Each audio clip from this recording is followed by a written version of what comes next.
আসসালামু আলাইকুম দর্শক, সবাই কেমন আছেন? আশা করি সবাই ভালো আছেন।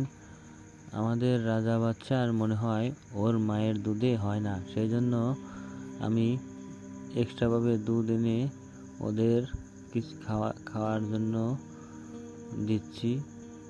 সারাদিন খায়, আবার রাত্রে ওই দেখেন এখন ওই ফিডারে করে ওদের দুধ খাওয়ানো হবে।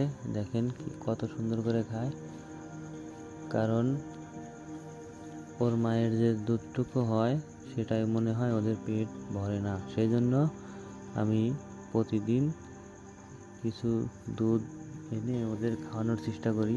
কারণ যদি ছোট সময় ছাগলের বাচ্চাকে দুধ না খাওয়ানো যায় তাহলে ওদের গ্রোথ ভালো হয় না, কারণ দুধে অনেক পুষ্টিগুণ আছে। সেই জন্য আমি কিছু দুধ বাহির থেকে সংগ্রহ করে গাভীর দুধ ওদের জাল করে খাওয়াই, তাই ওরা দেখেন কত সুন্দরভাবে খায়।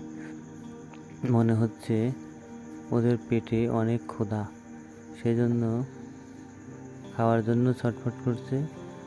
আর গাভীর দুধ এই কারণেই দেই, এখন ওর মায়ের দুধ একটু কম হচ্ছে, পরবর্তীতে ঠিক হয়ে যাবে সেই চেষ্টাটাই আমি করছি। কারণ ওর মায়ের দুধ একটু কম হচ্ছে, হওয়াটাই স্বাভাবিক, প্রথম বাচ্চা দেওয়া তো, সেজন্য এটা হতে পারে। এখন মায়ের দুধ না একটু কম পাইলে আপনারাও চেষ্টা করবেন কিছু অল্প হলেও গাভীর দুধ দেওয়ার জন্য।